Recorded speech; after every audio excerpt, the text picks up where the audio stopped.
Assalamualaikum warahmatullahi wabarakatuh. Kembali lagi di channel Kisah Menarik. Bagaimana kabarnya antum-antum semua? Semoga baik-baik saja. Nabi Muhammad adalah Nabi akhir zaman yang diutus oleh Allah untuk menyempurnakan Islam. Selain itu, beliau diutus untuk menyempurnakan akhlak bagi manusia waktu itu. Namun kali ini kita tidak akan membahas tentang perjalanan Nabi Muhammad, melainkan bercerita tentang kisah kelahiran Nabi Muhammad SAW yang bertepatan tanggal 12 Rabiul Awal tahun Gajah. Tentu dari kita semua sudah mengetahui kenapa kelahiran Nabi Muhammad dinamakan tahun Gajah. Itu tak lain karena waktu itu pasukan gajah yang dipimpin oleh Raja Abraha datang untuk menghancurkan Ka'bah. Namun kuasa Allah mengutus burung ababil untuk meluluhlantahkan pasukan gajah tersebut dengan membawa batu yang datangnya dari neraka, hingga membuat pasukan Abraha tersebut kocar-kacir untuk menyelamatkan dirinya dari serangan burung ababil. Penyerangan terhadap pasukan Abraha yang dipimpin oleh burung ababil terjadi hanya untuk menghormati kelahiran Nabi Muhammad. Nabi Muhammad lahir pada hari Senin tanggal 12 Rabiul Awal tahun Gajah. Beliau lahir di saat ayahnya yang bernama Sayyidina Abdullah meninggal di saat beliau masih berada di dalam kandungan sejak usia 2 bulan. Sejak saat itu beliau menjadi yatim sejak dalam kandungan, sedangkan ibu beliau bernama Siti Aminah.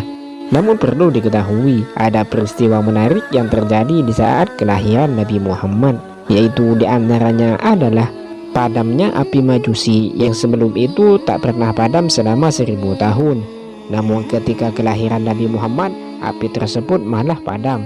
Lantas kenapa semua itu terjadi? Itu dikarenakan untuk memuliakan akan kelahiran Nabi Muhammad. Peristiwa lainnya adalah runtuhnya pasukan Abraha. Seperti yang disebutkan tadi, pasukan Abraha datang untuk menghancurkan Ka'bah. Namun Allah mengutus burung ababil dengan membawa batu dari neraka. Itu terjadi karena Allah ingin memuliakan kelahiran Nabi Muhammad. Peristiwa lainnya adalah iblis yang sebelum Nabi Muhammad lahir bisa mendengar kabar dari langit.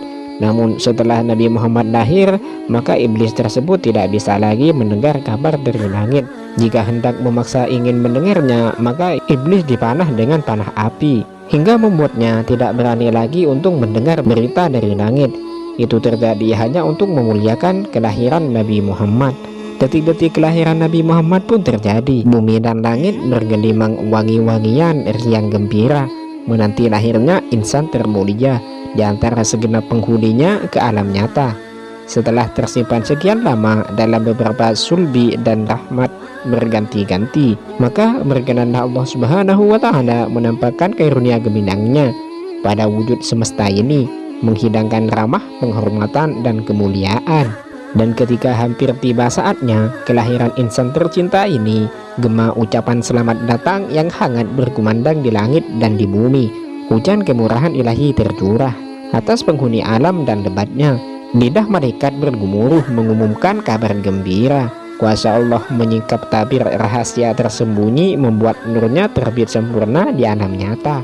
Cahaya mengungguli segenap cahaya, ketetapannya pun terlaksana atas orang-orang pilihan yang nikmatnya disempurnakan bagi mereka yang menunggu detik-detik kelahirannya sebagai penghibur pribadinya yang beruntung dan ikut bergembira merengkuh nikmat berlimpah ini. Maka hadirlah dengan taufik Allah Sayyidah Maryam dan Sayyidah Asiyah bersama keduanya datang mengiringi sejumlah bidadari surga yang beroleh kemuliaan agung yang dibagi-bagikan oleh Allah atas mereka yang dikehendaki. Dan tibalah saat yang telah diatur oleh Allah bagi kelahiran ini, maka menyingsinglah fajar keutamaan cerah, terang benderang menjulang tinggi, dan lahirlah insan pemuji dan terpuji, tunduk khusyuk di hadapan Allah dengan segala penghormatan tulus dan sembah sujud. Setelah kelahiran Nabi Muhammad, nampak terpancar cahaya yang sangat terang di dalam rumah Siti Aminah. Dan pada saat Nabi Muhammad dilahirkan ibunya, beliau lahir seraya menunjuk pandangan ke arah langit sebagai isyarat ia beroleh kemuliaan serta kehormatan yang tinggi menjulang. Adapun kelahirannya hari Senin bulan Rabiul Awal, dan telah diriwayatkan bahwa beliau dilahirkan dalam keadaan telah berkhitan, bermata bagaikan bercelak, tali pusatnya telah terpotong bersih, Semua itu terlaksana dengan kuasa kudrah ilahi, berkat keluhuran kedudukannya di sisi Tuhannya. Dan bersamaan dengan waktu kelahirannya tampak beberapa keajaiban membuktikan bahwa ia insan termulia di antara semua makhluk, paling utama di antara yang dikasihi Allah. Namun perlu diketahui, sebelum Siti Aminah melahirkan Nabi Muhammad, Siti Maryam berkata kepada beliau, "Jangan bersedih karena kamu akan melahirkan manusia paling mulia di muka bumi ini." Itulah kata Siti Maryam yang membuat Siti Aminah tenang dalam melaksanakan persalinannya.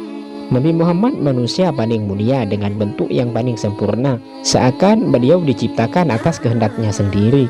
Maka tak heran jika Nabi Muhammad lahir dengan bentuk paling sempurna. Beliau memang manusia biasa, namun beliau tidak sama dengan manusia biasa pada umumnya. Perlu diketahui juga bahwasanya Nabi Muhammad lahir Bukan melalui rahim Siti Aminah, melainkan di bawah pusar. itu membuktikan bahwasanya beliau manusia yang sangat suci. Sebagaimana diriwayatkan oleh Sayyidina Abdurrahman bin Auf dari ibunya bernama Syafa, semoga Allah meridhoi keduanya. Pada saat Rasulullah SAW dilahirkan oleh Siti Aminah, ia kusambut dengan kedua telapak tanganku dan terdengar tangisnya pertama kali. Lalu kudengar suara berkata, "Semoga rahmat Allah atas dirimu." Dan aku pun menyaksikan cahaya benderang di hadapannya menerangi timur dan barat, hingga aku dapat melihat sebagian gedung-gedung bangsa Rum. Lalu kubalut ia dalam pakaiannya dan kutidurkan. Namun tiba-tiba kegelapan dan ketakutan datang meliputi diriku dari kananku, sehingga menggigil karenanya. Dan kudengar suara bertanya, "Kemana ia kau bawa pergi?" "Ke barat," jawab suara lainnya. Lalu perasaan itu menghilang dari diriku. Namun sejenak kemudian kembali lagi. Kegelapan dan ketakutan meliputi diriku, datang dari sebelah kiri hingga tubuhku menggigil karenanya. Dan kudengar lagi suara bertanya, "Kemana ia kau membawa pergi?"